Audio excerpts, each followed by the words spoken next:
Kwa majina, kwanza mimi naitwa Bruce Kasbet Nyamwangi, ni mwanachama hai wa Chama cha Demokrasia na Maendeleo, Chadema. Hapa tuko mkoa wa Iringa na hii ni ofisi ya mkoa ya Chadema mkoa wa Iringa. Nimewiwa kuwaita na kufanya ufafanuzi wa mambo kadhaa ambayo yamejitokeza jana, kwa sababu jana ilikuwa siku ngumu kidogo. Nilipata usumbufu wa kutosha sana kupitia simu yangu. Kuna taarifa imesambazwa mtandaoni na mwanachadema mwenzangu anaitwa Hilda Newton.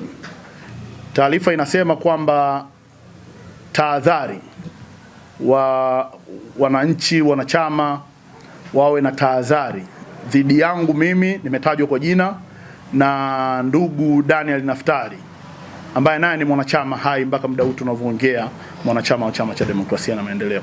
Taarifa inasema tuko mkoani Arusha, tumeweka kempu kwa ajili ya kufanya ushawishi au kurubuni wanachama wa Chama cha Demokrasia kwa kuwatengenezea story kwamba chama kinaenda kufutwa. Kwa hiyo tunawarubuni hususan viongozi kwa kuwapa fedha na kwamba tumeweka kempu mkoani Arusha.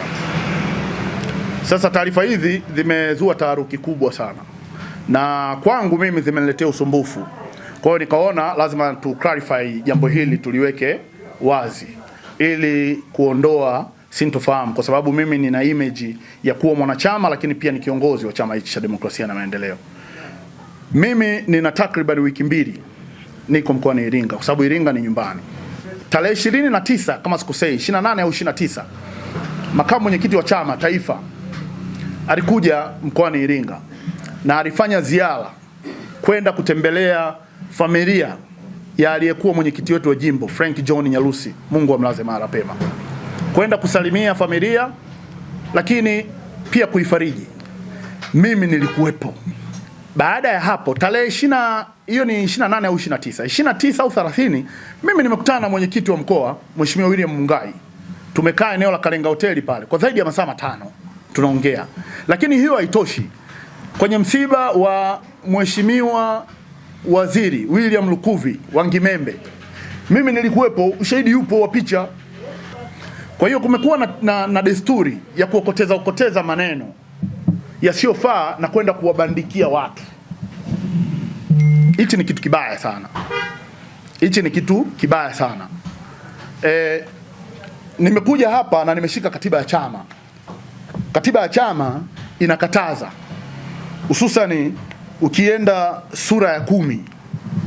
Sura ya 10 inazungumzia maadili ya viongozi, sifa mahususi za viongozi na maadili ya wanachama.